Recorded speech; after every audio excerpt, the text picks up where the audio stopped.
Welcome to episode 412.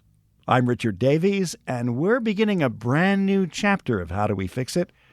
With a series of conversations about the work, people, projects, and ideas of Braver Angels. We'll be reporting on this nationwide group, which is led by volunteers who are doing the tough job of pushing back against rigid polarization and partisan divides that Jim and I both railed against on this podcast for more than 9 years. Braver Angels are truly trying to fix things, and last month they hosted America's largest presidential debate watch party, with hundreds of Republicans, Democrats, and independents in the same room. This past week, Braver Angels members were in Milwaukee for the Republican National Convention, and next month they'll be in Chicago for the Democrats' convention. We find out why.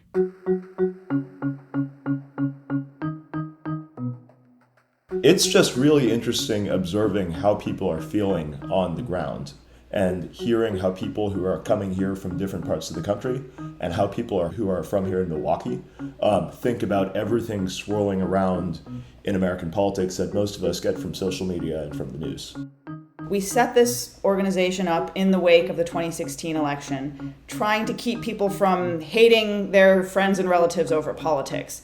Where does it go beyond that? What is the actual goal of bringing people together? But now the stakes are higher. Now we really are confronted with the possibility of political violence. We have seen that that is what we're up against.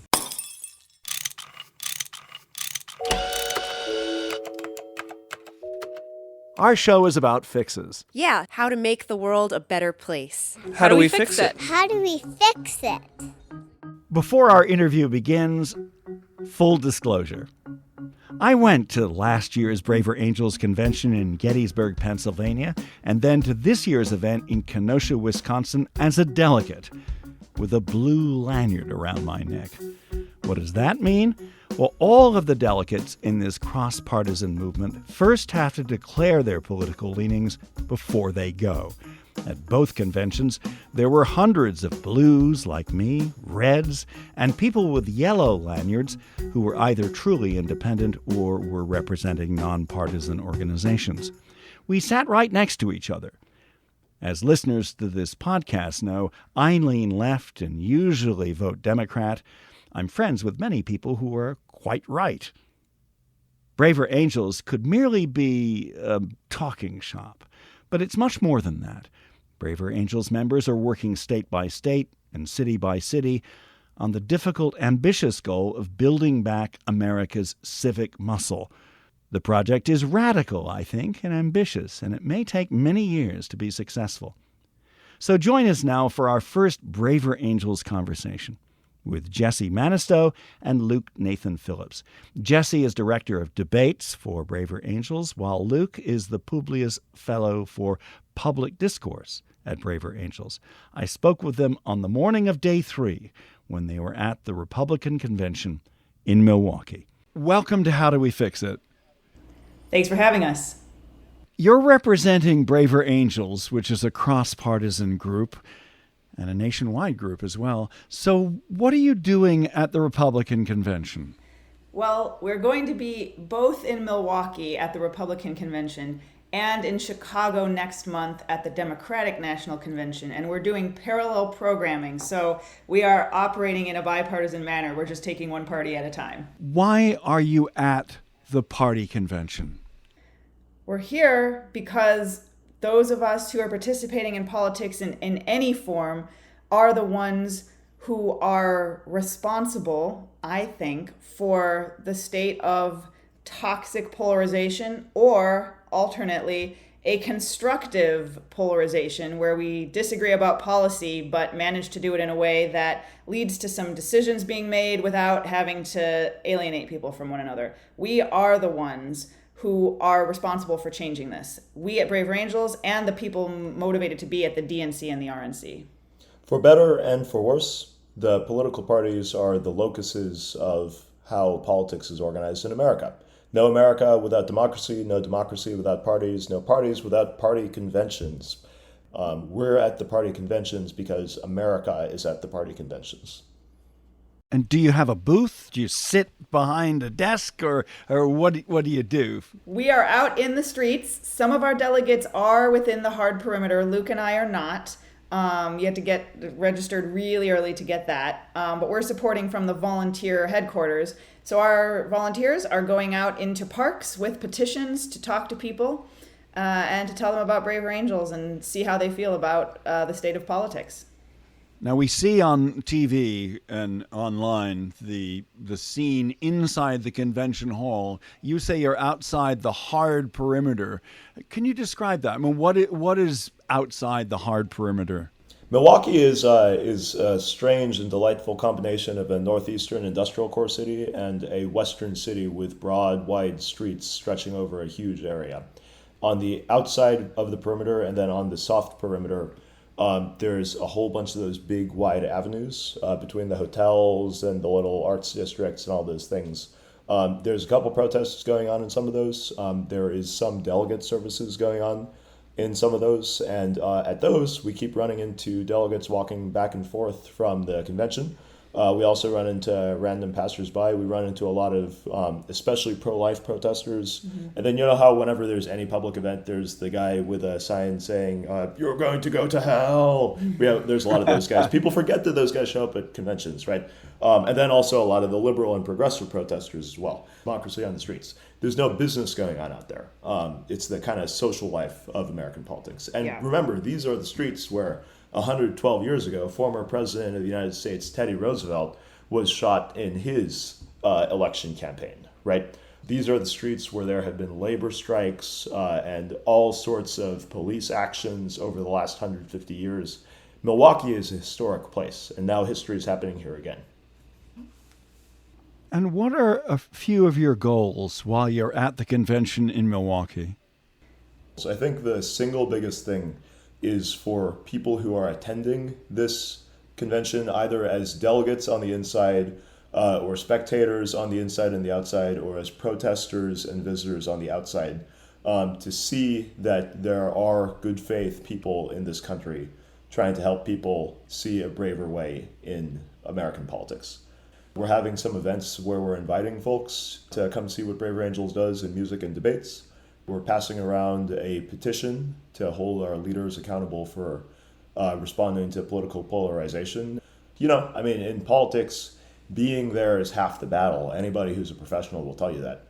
It's just really interesting observing how people are feeling on the ground and hearing how people who are coming here from different parts of the country and how people are from here who are from here in Milwaukee think about everything swirling around in American politics that most of us get from social media and from the news.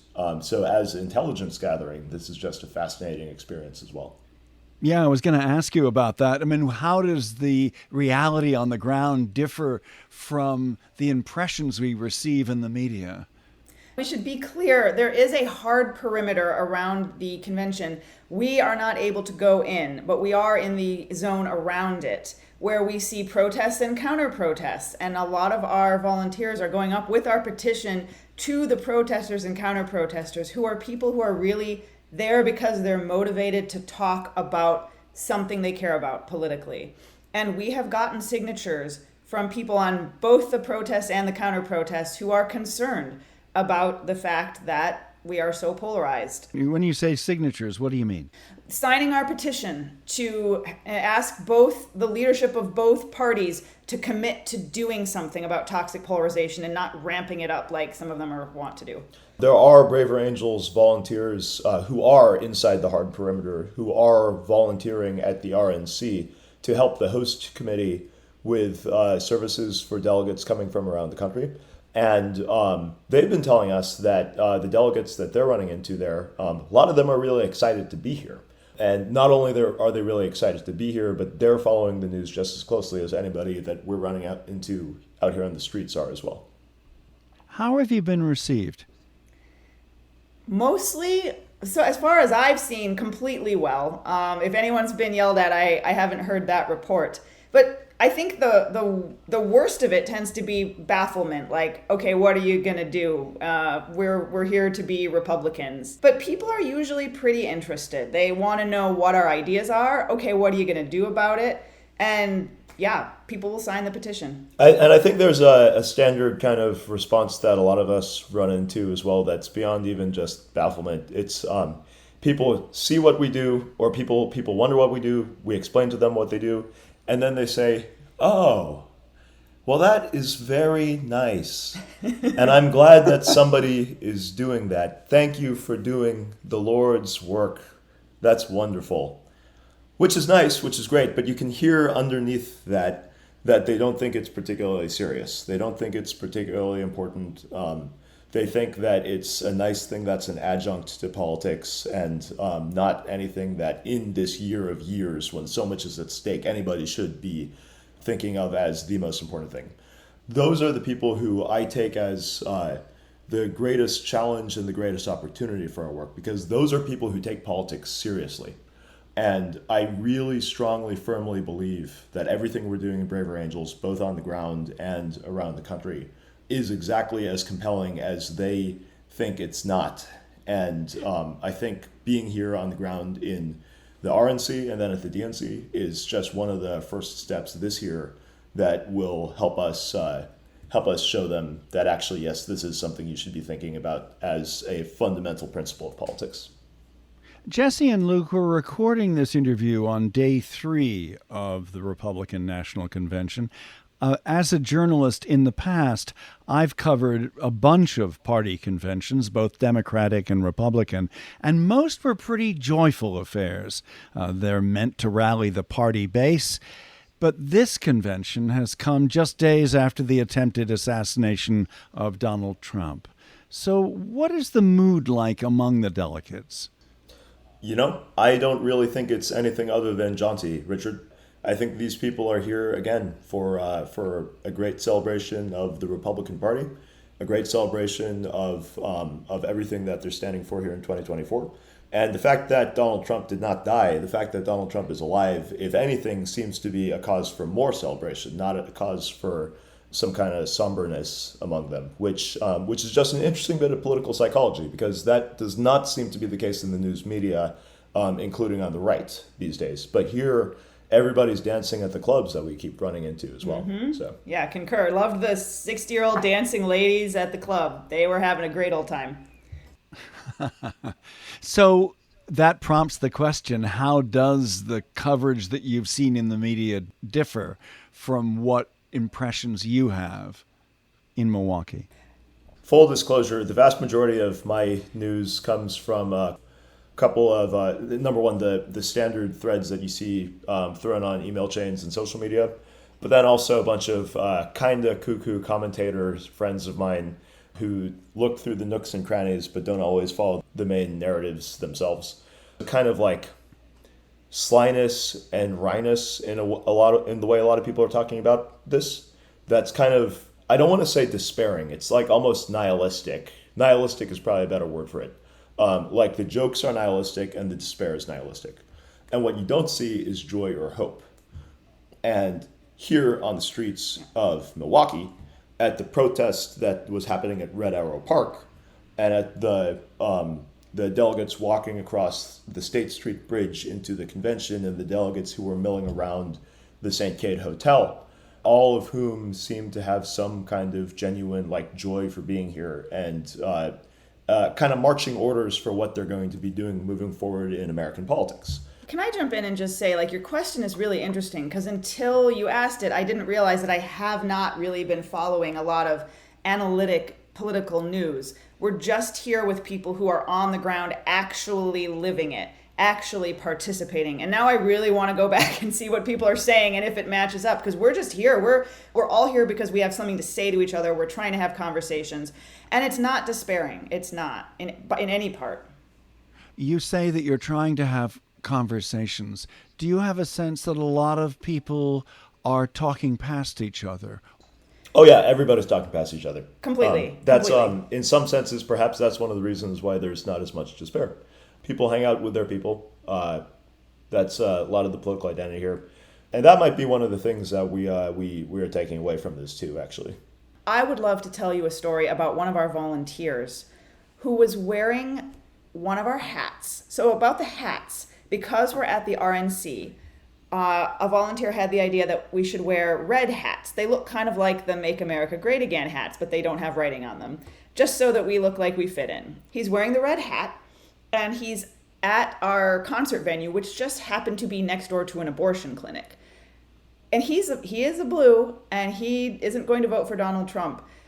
But they came out of there and just started screaming at him and telling him how terrible he was and taking out their frustration at the Republican convention on him. And he said, I've never been thought to be a Trump supporter before. I didn't know what it was like to be a Trump supporter. And I got that view. I got the view from the other side. But that is some of the tension that I have seen, or I've seen secondhand. So it's happening, and it's out here. You're listening to How Do We Fix It? I'm Richard Davies. Our guests are Jessie Mannisto and Luke Nathan Phillips of Braver Angels. Before we share more of our interview, a quick word about another podcast, which is called A Braver Way. Moni Guzman of Braver Angels is the host. She's a former guest on our show. A Braver Way is a personal guide across the divide that gives listeners creative, practical, and sometimes playful suggestions about how to disagree over politics without getting angry or depressed. Here's part of the show's trailer.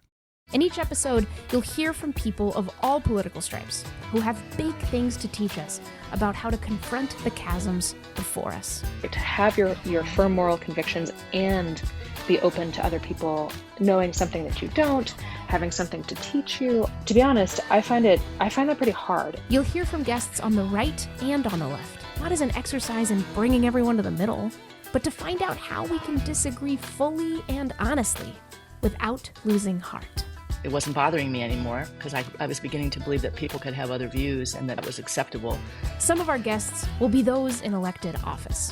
People in political office, are you happy right now? Are you happy with what's happening out there? And some will be just regular people trying to navigate tricky conversations with people they love.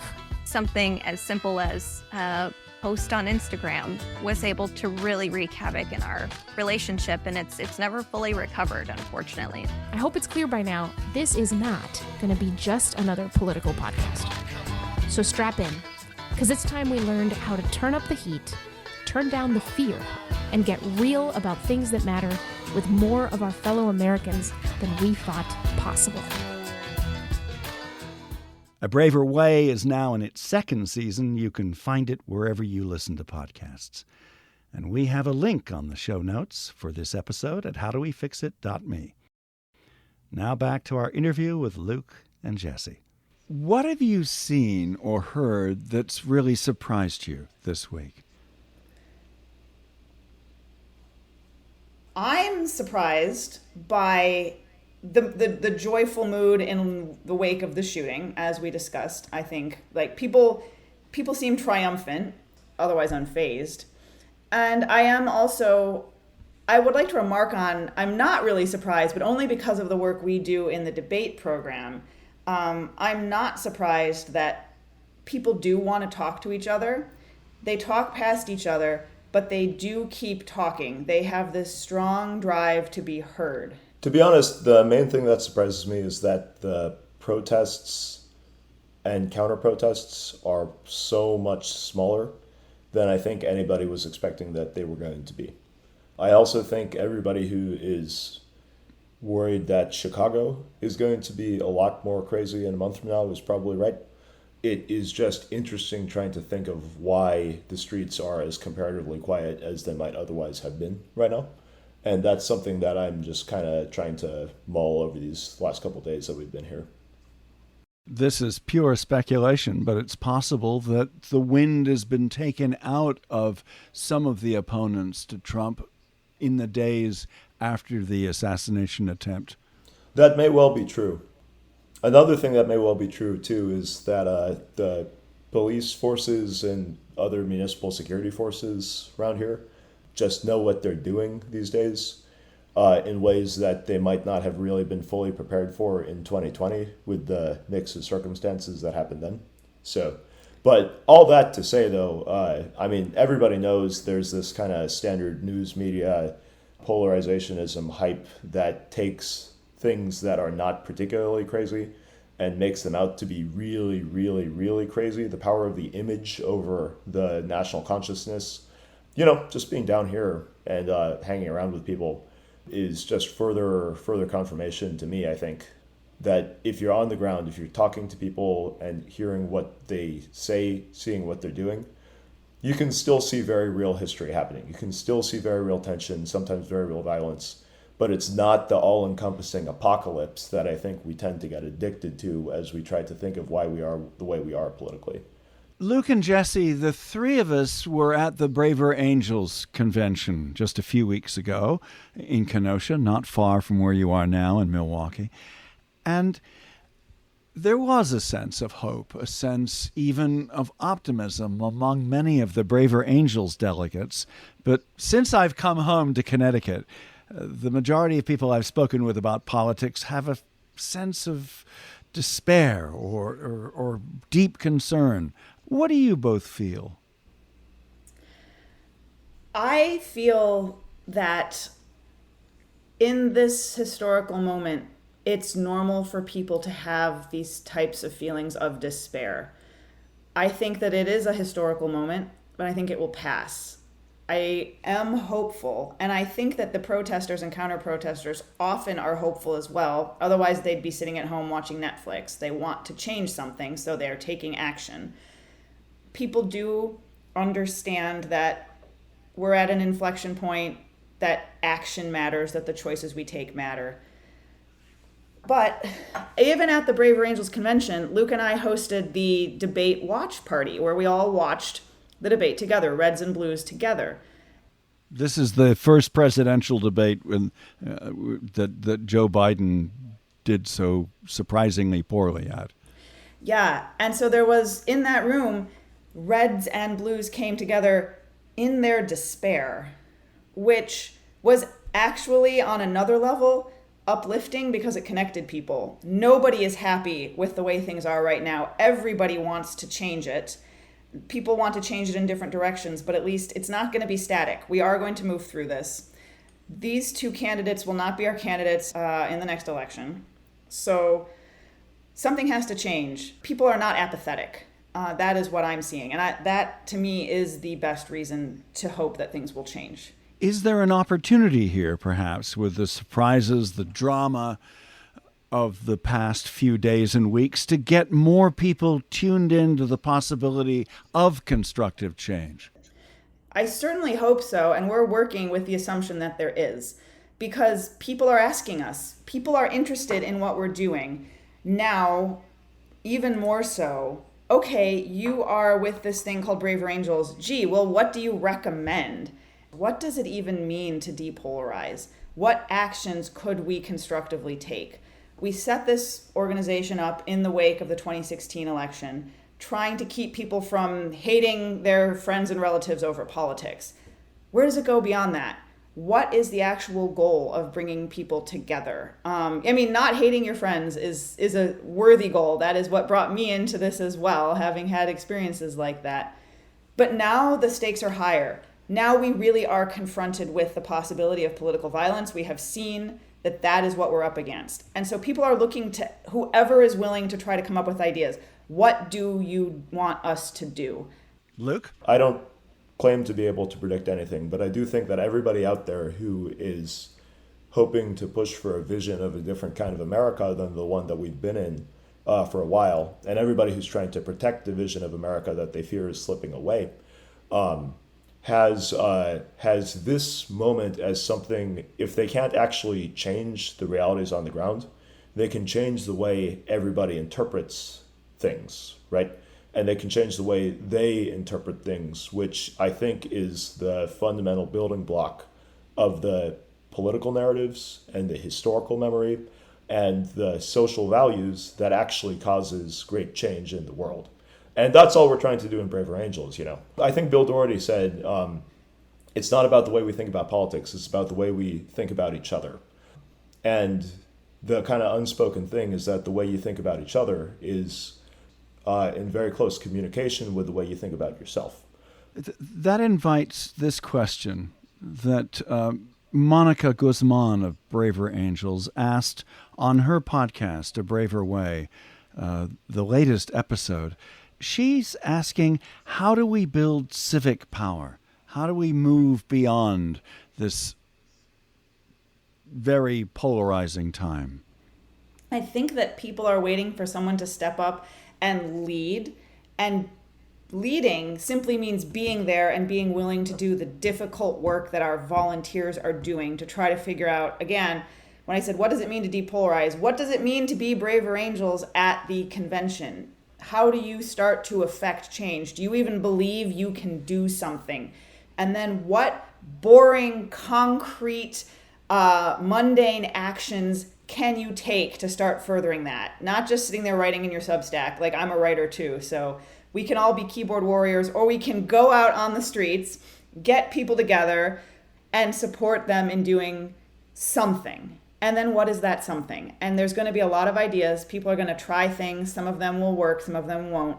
But it starts with getting that core group of people together to lead and to build something. That, to me, when you say civic power, I want to encourage people to try to start uniting and doing that grunt work.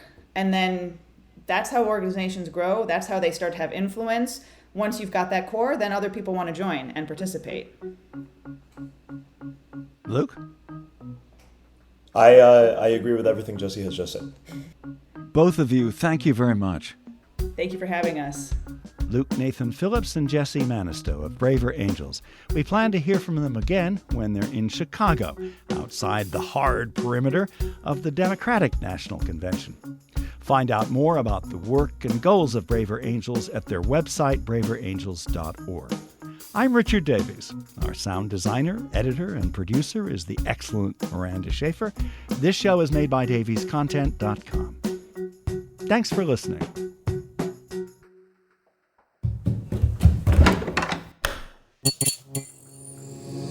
This podcast is part of the Democracy Group.